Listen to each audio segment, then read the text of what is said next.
Welcome to Shine, Delusion, Shine, the radical art of dreaming beyond boundaries. I am Vicki Todd, and together with Dr. Pat, we will learn to push the boundaries of our minds, to think delusionally, and create fertile ground for our big dreams to seed, grow, and manifest. Each episode, we will gain more ability to think delusionally and cultivate beyond boundaries faith that we can accomplish dreams which seem unreachable. Shine, Delusion, Shine is a springboard to believing, dreaming, and thinking beyond the ordinary, and a catalyst to living a more fulfilling, destiny-driven life. You are born with dreams, gifts, and talents you are meant to use to make this world brighter. Let your delusional dreams shine. It all starts now.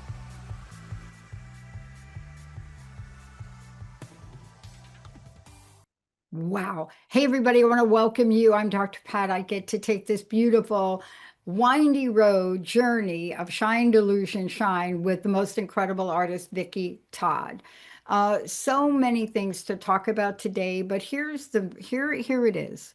This show's literally about letting your wild woman spirit jump out of the gate, express itself, know that it's part of your divine nature, and yet also address what holds us back from doing that. Many of us, the way we show up now, it seems like, these two, they got it going on. But you know what? It took a lot of overcoming obstacles for me to show up here. And I don't know about you, Vicki, but what do you say to that one? I say amen, sister, to that. There's been a lot of hurdles along the way to get to this wild woman spirit emerging. It is. And you and I have had some interesting life experiences, but a lot of it has been storytelling. But you're going to talk about a couple of things that I find extremely important. And I want to jump out of the gate right away with the first one about how we can help people feed their intuition. I get asked so often, how did you come up with this? La, la, la, la, la. And, I used to make up this answer. And now I don't anymore. I said, I follow the breadcrumbs of my heart. Yeah. And we're going to talk about what that means. So tell us about why this is important to you, but even more importantly, what have you seen as examples of this? Okay, well, let me start off with the story that kind of sets all of today up, and I'll give you the Cliff Notes version.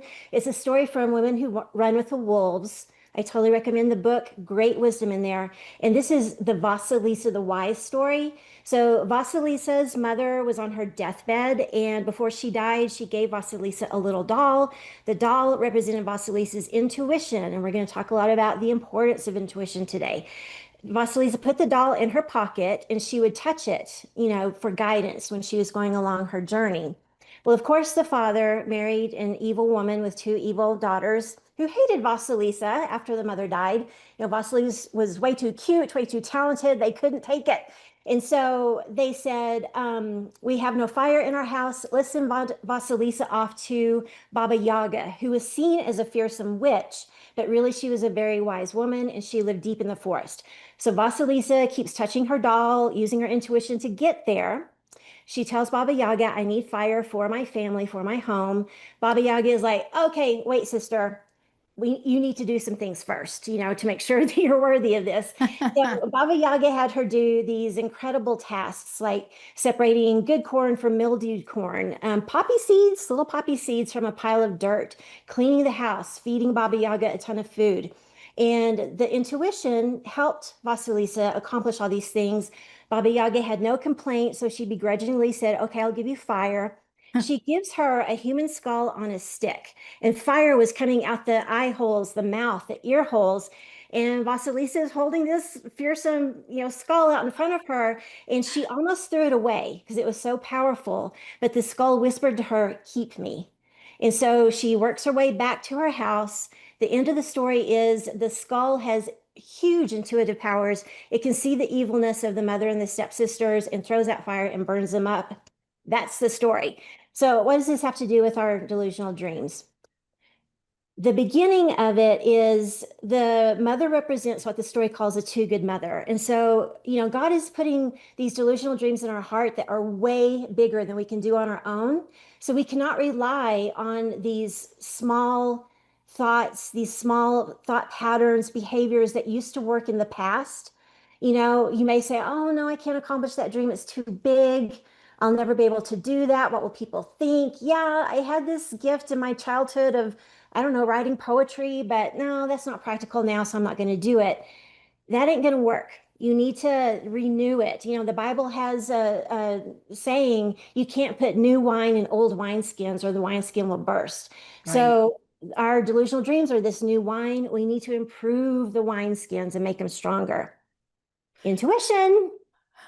But it's Do so it. important to have that conversation about it because every day and how many times a day are we given an opportunity in our decision making process? And I love talking about moms. Mhm. Now, it's not just moms, it's what I find is there are people that just follow their intuition, not even thinking about it. Right. And they've done that because in the past, they understand if they do that, they know the results. They see the patterns of their lives. But this story in particular really drives the point home about the importance of it, doesn't it? Oh my gosh, intuition, intuition, intuition. If you take nothing away today, intuition is really the key to all of this. And so I like what you said about feeding. You know, Vasilisa would feed the doll bread throughout the story. So that symbolizes feeding your intuition. But what does that mean for us?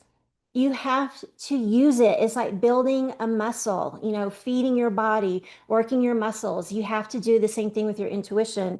So be consistent. You know, you can't say, well, I tried listening to my intuition 6 months ago, and I don't know, I haven't really used it. And, you know, after that 6 months, it didn't really work for me. You have to build a relationship with it because usually for me, my intuition is kind of that still small voice, or it's in my solar plexus, you know, my yellow chakra, or my heart somewhere in my body. I feel either yes, I'm excited about this, or no, beware. And so, how do you know that if you don't practice and use it consistently? Because I guarantee that loud voice of ego, fear, pride, competition, other people coming in is going to be way louder.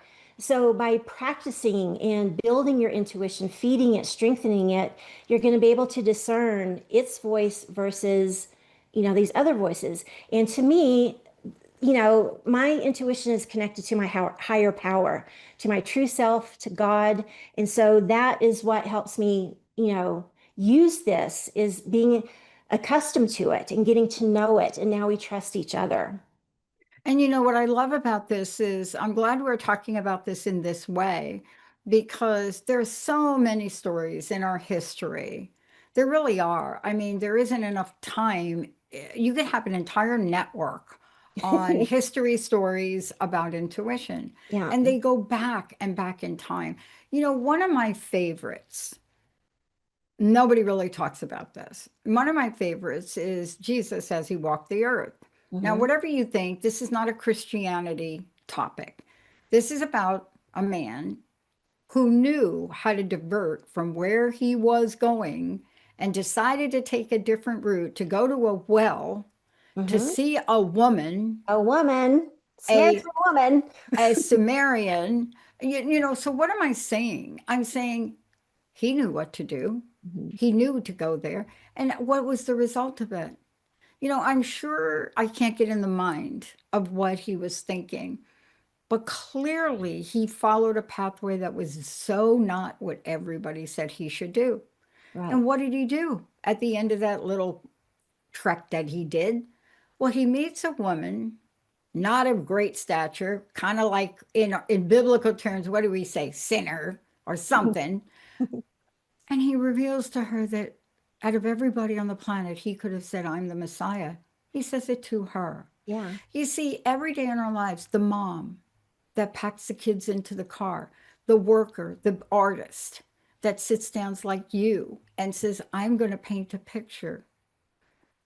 You must tap into an extraordinary part of yourself, Vicki, that not just feeds your intuition, but it fuels the future of Yes. your intuitive sense. What do you think? Well, that's absolutely true. I have two examples here. So one of them is I have some other creative friends, you know, artists, playwrights, And I've noticed that some of them are really big on putting out to social media, which could be a ton of people that you don't know and you don't know who they are, what their motives are, whatever, and say, well, what do you think about this artwork? Should I do this? Should I do that? What should I name it? And that always kind of gives me a ugh feeling, Maybe it works for them, but I don't know. Or like, with a playwright, giving a random audience a survey after showing your play and saying, well, what wasn't clear? What could I change? And that may work beautifully for them. I'm not saying don't do that. That may work. But my point is, don't let that drown out your intuition that's attached to your higher power. Only you know the purpose and the reasons and the direction. Only you know what God put in your heart. Other Yeah. people can see or hear that. And so I would be cautious of asking these random people out here. um, and like you said, putting a fire under it. I love that. And so to me, I really, start bubbling up with excitement, creativity to think about, okay, what are the possibilities? And so I put this painting up there. It's called Dream Marrow, not bone marrow, but dream marrow because your delusional dreams are in your bones. And this butterfly on this foot, you can see it's quote unquote normal. All the wings are the same, blue and black.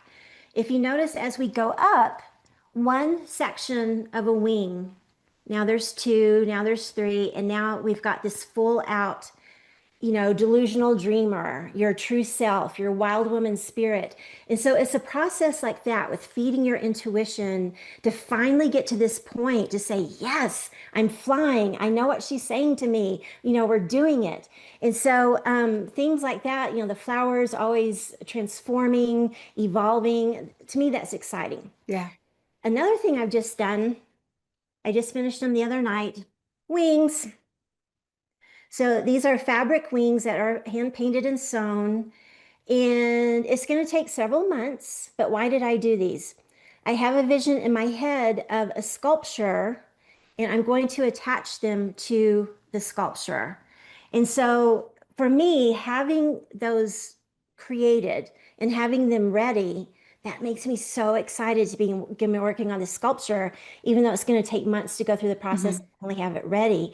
But anything that's going to kind of light you up and say, ooh, what about this? What about that? It's like fireflies going around. So that really helps your intuition to say, how does this work? I don't know if this is going to work exactly, but I think it's going to work. I undid two coat hangers and wired them. We can poke them into the clay. And so, have I done that before? No, but it's exciting. And I'm Yeah. letting my intuition guide me through that process. I love talking about this. I want to talk about what does it mean to carry your fiery skull Mm. before you, because this is one of the most important conversations of our time.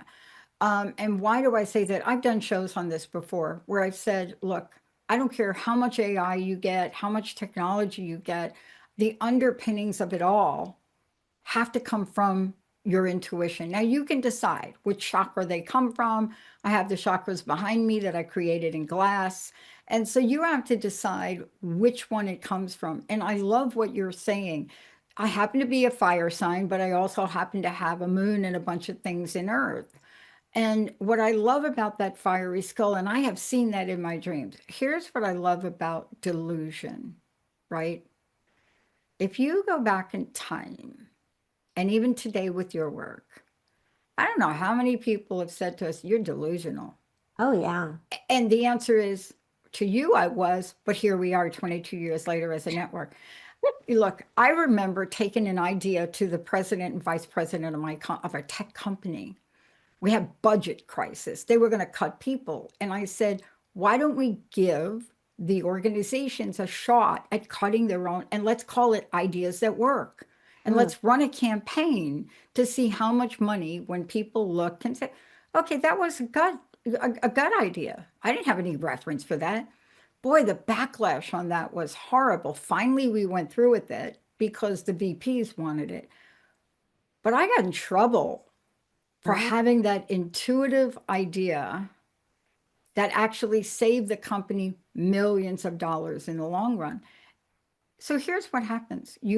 People may say to you, you're from another planet. Yeah. Okay, good. They may say to you, what do you mean, Vicky? You're going to do a one-person show and a Yeah. screenplay? What Yeah. up with you? What Right? happened to you? What's up with Well, you? I know. Well, I think that's part of the fiery skull is as you use your intuition more and more, you mature. And then you can kind of start seeing the motivations behind this. I mean, why in the world would they punish someone who's just saved them? That doesn't make any sense whatsoever. But I was thinking about this because part of this, and this really hit me when I was reading the Vasilisa's story. Both the writer uh, Clarissa Pinkola Estes, who wrote Women Who Run with the Wolves, and Joseph Campbell, who did the hero's Oh, journey, yeah. they both have the section of there are going to be people who try to drag you down, separate you from your intuition, whether it's jealousy, they just don't understand, competition, whatever. And so I was thinking about that. And sometimes it's super blatant. In October, when I got the email from you and we had set up our original Zoom call to talk Yeah. about the show, I actually had a person say to me, what do you have to offer? Oh, yeah, I love that one. And so I was like, I love that I think I one. have a lot to offer. I love Watch that the one. show. Yeah. It may be more subtle, like I went out with a friend and I'm writing a new ancestral memoir. And she knows that, she's been to one of my one-woman show and everything. So she knows that I'm a writer and I think a good writer. And it was, oh yeah, I'm writing a book too. Well, Yeah. who was the one who said, "Oh, that's great. The world needs this." Me to her. And then after I got home, I thought, "Wait a minute. There was no reciprocation." So I'm like, "Okay, she's trying to like make it sound like what I'm doing is average." So it's subtle things. At the reading of my second play, Does This Make Me Delusional? Well, I think I would call it, Does This Make Me Dysfunctional? Your family. Okay. So, and I don't know this person. So they may have been joking. I don't know. But my solar plexus, I just kind of went, oh, danger. No, see what we're talking about. This is the coolest thing. Last week, a week from today, on the show I do at 4 o'clock today, Psychic and the Doc show. Yes. And you won an And award. one, thank you. But last week, we had so many inspiring, really sad stories. And one of the person that called in was so, I don't have the right word for it, compelling that I said to her, you should get a gold medal for what you just shared. And then I said, I'm going to send you one of my gold medals from table tennis Hmm. that I received. Oh my gosh, you'd have think I cut somebody's head off. It was like, why did you come up with that? Why are you going to send her a gold medal? I mean, it was just like so interesting. They're like, why did you do that?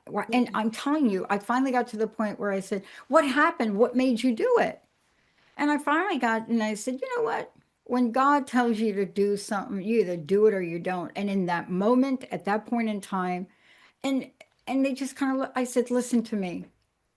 Look at my wall with all the gold medals. I certainly can afford to give her this one because in that moment, she needed help. Yeah. Let's You pay it know, forward. Pay it forward. but it didn't even bother me. And now since that, I went this week and I have 4 more gold medals. So Yeah. it's not like I don't need all, Yeah. but they're symbolic. And it gave me an idea on the show. Okay. It gave me an idea, and I'm not going to announce it yet, but it did give me an idea for a new launch. I wish I could share the screen and show you the opening hero slider for the new Transformation Talk Radio.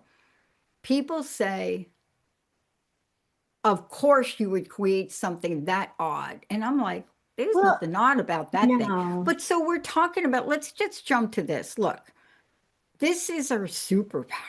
Yes. And I have a very odd example that just Good, do recently it, happened. do it. Okay. So, you know that I'm writing an ancestral memoir. And you know me, this is not going to be, well, I traveled to Scotland and I found all these records and I went on Ancestry. It ain't that type of book, people. And so I have the story of my maternal great grandmother, Jessie. And she died in a kitchen fire in 1921 when she was only 32. And my grandmother, who had the china shop, introduced me to art, was 13. And so all I know was from my mom, she was heating wax on the floor, on her stove to coat the wood floors, and her dress sleeve caught on fire. And all that my grandmother remembered was seeing her mother's shoes smoking. And so that's all I know. I've used it in, Yeah. both of my plays. But then my writing coach, one of my writing coaches suggested, Vicky, why don't you drum and journey and ask Jesse about that day? And so when I lived in Washington State, I had gone to a workshop to make a beautiful drum with deer hide and the deer sinew to tie it together, a gorgeous drum. And so I did, and I did, just writing for 2.5 hours. And she revealed the story to me of what happened with her, what happened with my grandmother. At 13, she was upstairs reading a book for a book report and raced down, and it was too late. And, grandmother could see her mother through the flames, and she's like, fly, child, go be free. And then they ran out of the house. She found her brother, got them to escape. And the dad was like, please don't go back in. But my grandmother said I was like a moth drawn to a flame, and I had to see. All that was left of her mother was a pile of ashes and her sooted 2-inch black high-heeled shoes. And they were sizzling and smoking. That makes me want to cry. It But, makes me want to cry. oh, but through I'm that trying my best story, right here, I Vicky. know, I'm sorry. But through It's that okay. story, I would have never known that depth of it Mm. without that. And so I'm going to absolutely add it in my book. And also, another thing that came through, my dad always had a joke when my mom was pregnant with me and they lived out in the country before moving into Happy, Texas, the town without a frown. There was a white tornado. And they didn't have a cellar or a basement. My mom was too pregnant to fit under the house, and so Daddy outran it in the pickup, which you're not supposed to do. But he always joked, that white tornado is what's wrong with you, Vicky. Well, a white tornado is white because the rain has taken away the debris. Through this journey, my ancestors said, when we saw that, we knew you are the one to heal and cleanse our ancestral line. Yeah. Because Jesse died when my grandmother was 13. My grandmother's first child, my eldest aunt, died at around the age of 10 in 1939. And so there's a lot of darkness and death. And they said, you are the one. So then it came through that my grandmother created her china shop after I was born to get me into art classes and really feed that intuition that I am an artist. And so then it kind of got pounded out, but now here I am creating. And I've had a medium say, you are cleansing your family's line, every sculpture, every word you write, every painting. So to me it makes total sense, and I'm taking it as truth. If that's Yeah. weird, I'm sorry. No, but the part of this is if you don't take it as truth, what you have is an untruth.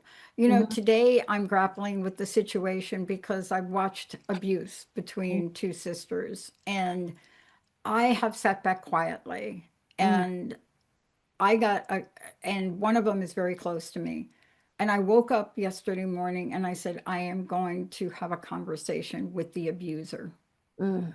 Now, is it any of my business? Well, it is kind of. But you get to the point in life where you have to do something, even if it costs you everybody's friendship. There's just something about abuse for me Mm. because I've seen it, but there's something about it. And when it doesn't stop, what do you do? Do you get involved? Do you not get involved? I'm But you sure see, you would my regret it. gut, well, Yeah. my gut says you've got to say a few words, Pat. Now, in kindness and compassion, but they have to be firm and direct. And Right. sometimes, and especially now, we are just not speaking up. Why do you think I created my nonprofit called Voices in Empowering Women? And I just went to the bank and made sure all the records. Why did I do that? People say, why do you do that? I said, well, I was called to do it. Well, why? Well, I was called to do it. Well, why? And I'm like, there's no why. There's no why. Well, The why is in my heart. yes, and I've mentioned this before. The question I always ask myself, with some of these crazy, delusional, huge ideas, and your intuition is like, do it. And you're like, really? Yeah. But would Yeah. you regret it if you didn't do it? So I totally regret it. if you didn't And speak to this yeah, person, totally regret it. Why do you want to create a positive talk radio network 22 years ago? I said, why not? Doesn't exist. I still get asked that question today. well, we need it Why are more you today. expanding? Yeah. But here's the point. You're not only bringing a powerful message, but you help others with this, Vicky. I mean, you're a living, walking example of what it means to flourish when Yeah. you do follow the guidance of Yeah. yourself. Well, and it's uncomfortable. I'm not saying that, yay, this is so No, it's very, exciting. no, no, it's You know, uncomfortable. making these wings was super uncomfortable. So I don't know if it's gonna work. And here I am posting the progress on Facebook. Writing this book is uncomfortable. You know, the next thing I'm going to write is getting into marriage, miscarriage. My mom, really kind of pushing me into getting pregnant and I caved. And that's the only time I've not listened to my intuition, but it taught me something. Am I looking forward to writing that? No, I don't want to relive that, but it's going to help people, hopefully. It's so funny because when I tell people that the images, the glass work behind me represents the chakras, they're like, no way. Those are not chakras. And I used to have to explain myself, but what you're bringing forward today is a mindful development. Please tell people how they can find out more about you, how they can follow your progress, how they can see your art, all of the above. And what's your personal message for us today, Vicki? I'm always inspired. I get so excited about doing these shows with you. Um, but tell people give them what's your personal message and how do they find out more about everything you're talking about? Well, my personal message today is, we're saying wild woman spirit. It could be wild man spirit. I'm not discriminating, but that's important because your big delusional dreams, you kind of need to be wild. Like we were You just do. talking about, people don't get it, but you do. And so feed that intuition, get into it and know the next step. You may not know the whole map, but know the next step, and your intuition will help you with that. You can find me at my website, vickyworldart.com, VICKI worldart.com. I'm also on Instagram and Facebook at Vicky World Art. So I always have my stuff going, all the progress. You have to do intuition, action, right? There are a couple of steps, and that's really what you're talking about. It's not pondering your navel. It's pondering, right? It's Right. pondering and then pushing forward. Yes. Well, you That's can't the say, key. oh, I want to build muscle and just sit on the couch. You have to put action behind it, right? Same thing. I was a couch dweller right before I started the show. I really was. I couldn't get off the couch. Vicki, thank you so much for Thank you. today. I can't wait to speak with you next time. Thank you for adapting and being willing to change your book and change your story because we are in an evolutionary, intuitively creative mode. Thank you so much for everything. Thanks, everybody. And for all of you out there, look, feel, experience what's in your gut. The guidance you get is a benevolent one. The Yes. guidance you hear, don't do it. That's going to get you in trouble. That is not No, the God of my understanding. But no. every one of us has what Vicki Todd talked about today. Let's do it together, Vicki. Woo, wild woman. Yeah. All right. Thank you all. We'll see you next time. Bye. Thank you for listening to Shine, Delusion, Shine, the radical art of dreaming beyond boundaries. I am Vicki Todd with Dr. Pat. Tune in with us each fourth Thursday at 11 a.m. Pacific on Transformation Talk Radio for more simple, repeatable habits to identify the dreams, gifts, and talents you were born with. Expand your mind and believe your dreams can become a reality. We invite you to tap into the flow of the delusional realm with us to make this world brighter. For more information on living a more fulfilling, destiny-driven life and to connect with me, visit VickyWorldArt.com.